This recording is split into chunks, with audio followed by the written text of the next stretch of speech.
Gurmaigat Alaska here, look. Curran Fáilte Road Ara, Trestium Gomorlish on Mage in Eshtiacht in Oshina Sports at Argenta Iritna Bliana, who Michael Shin Tom go larger evolver on Fish Duntauki.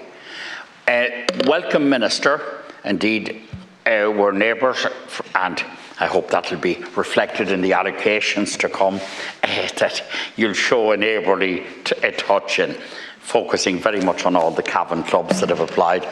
But anyway, apart from that, to welcome you, Minister, to welcome your opening statement on behalf of the government and where we are at, and to say that I'm here to make my remarks, the opening remarks on behalf of Senator Carrigy, who's our spokesperson in this area, but is at an important meeting with Minister O'Donoghue at the moment. And hopefully he won't, his meeting now won't take away the money for sports capital grants.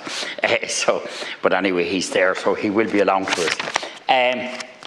It is so encouraging and so uplifting to learn from your statement that since 1998, 13,000 projects have benefited with an investment of €1.5 billion. 1.15, my apologies, billion euro. That's so transformative for people. It's very much, as an earlier speaker said, crucial to the formation of young people, across all facets of development. It's vital for young people, the team spirit, the resilience, the self-confidence, the camaraderie, everything that goes with it.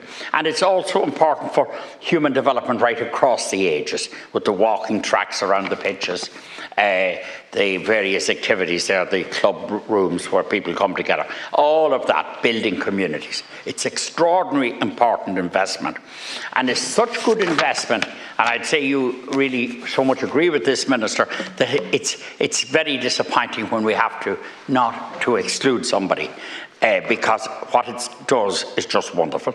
I also think it's important at this juncture to pay tribute to the volunteers. They are so crucial to the delivery of this programme, and they are such a resource in all our communities. The volunteers in all of the football clubs, sporting clubs, sports partnerships, great people, and they're a treasure. And we really should applaud them, we should value them, and they are the people who generate the projects, who give the leadership, who create the vision locally and get the local participation, and they're wonderful and a great credit. I have a very personal proposal, Minister, and I'd like you to consider this. Apart from the good-humoured banter, which is laced with a level of seriousness about a positive discrimination towards Cavan as a neighbour, but on a more serious, another very profound point that I've made on the order of business here, and I feel very strongly about this. I've made it a number of times, and I would ask you, Minister, to give this serious consideration. I don't think you can do it in this grant, this tranche, but if you could be the Minister to do this, I'd be so delighted. And I think before you decide not to do it, I'd ask you to reflect on it.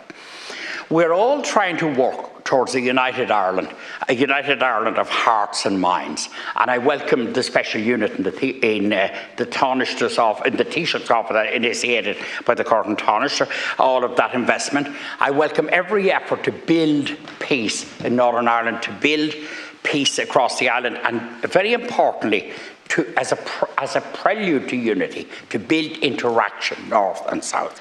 And my proposal is this, Minister, that you award a level of points, a small amount of points, to an application that can show evidence that they're interacting with a club in Northern Ireland.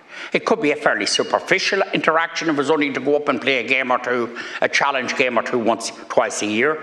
It could be a bigger interaction, but that they show in their application form that hypothetically Dunboyne in your own area, Dunboyne are going for sports capital grants. They show evidence that they're interacting with Rostrevor, that they're playing games there. Maybe they go up for a challenge, Rostrevor comes down once or twice a year. It can't be, there's a limit to how practically much this can be done. But, Minister, if we could do this, it would have an enormous impact because what's needed to build a United Ireland is that we build friendships, that we build human contact. And I'm a product of St. Aidan's Comprehensive School in Cootehill, and the great merit of that school was it was multi-denominational, apart from being having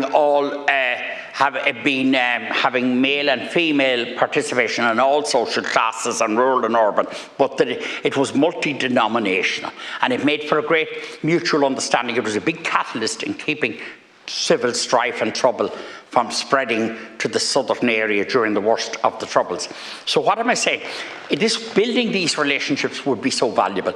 And I think we're and you know this, Minister, in places like Meath and Cavan and Longford and Leitrim and all Louth indeed, we're far too Dublin-centric in the sense we don't go north enough, we don't go to Belfast enough, we don't interact with the north enough, and yet we all, in a survey, would aspire to a united Ireland and would say that we're in favour of a united Ireland, and we are, but we have to build it the way I'm suggesting. So I'm appealing to you, Minister, with your civil servants, to look at the possibility that, and it'd be an interesting thing if you were the Minister to do this, and if this conversation today were to be the catalyst or the genesis of it, that if you would look, Minister, at getting a core small percentage of the marks in each application to be awarded for evidence of contact with Northern Ireland. You already award marks for evidence of, which you rightly allude to in your opening statement, and you're so right about that, participation of women, that there's a gender equality in the club and mass gender participation, that there's diversity, all of that, and there's indeed, you support diversity of sports, and these are wonderful things.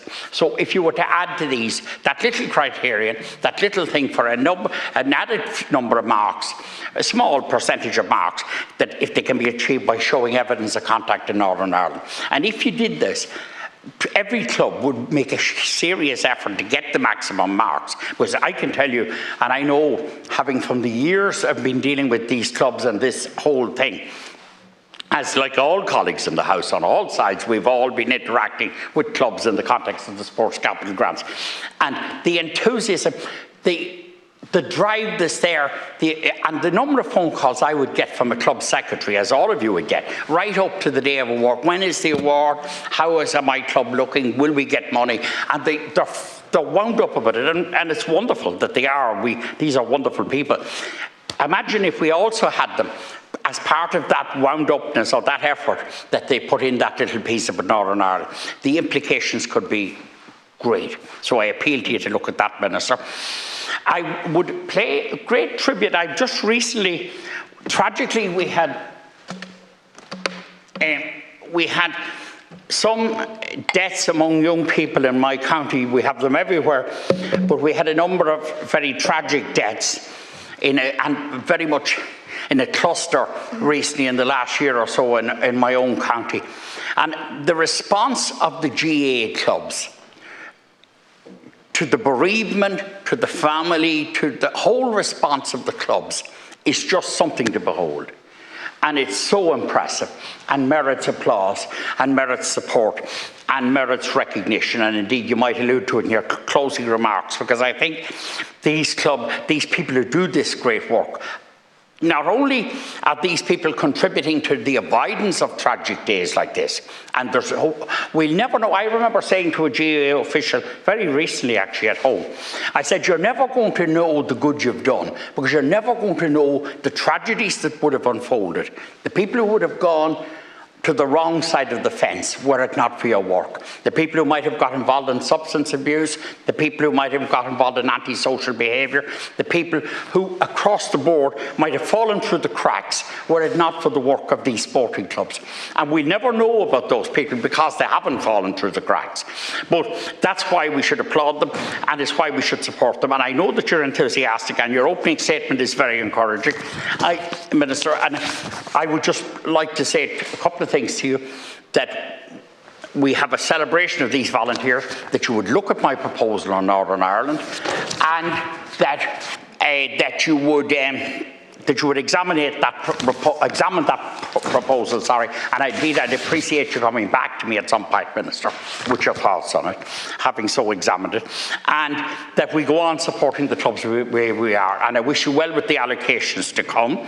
And I'm only partly jesting about discrimination to the region.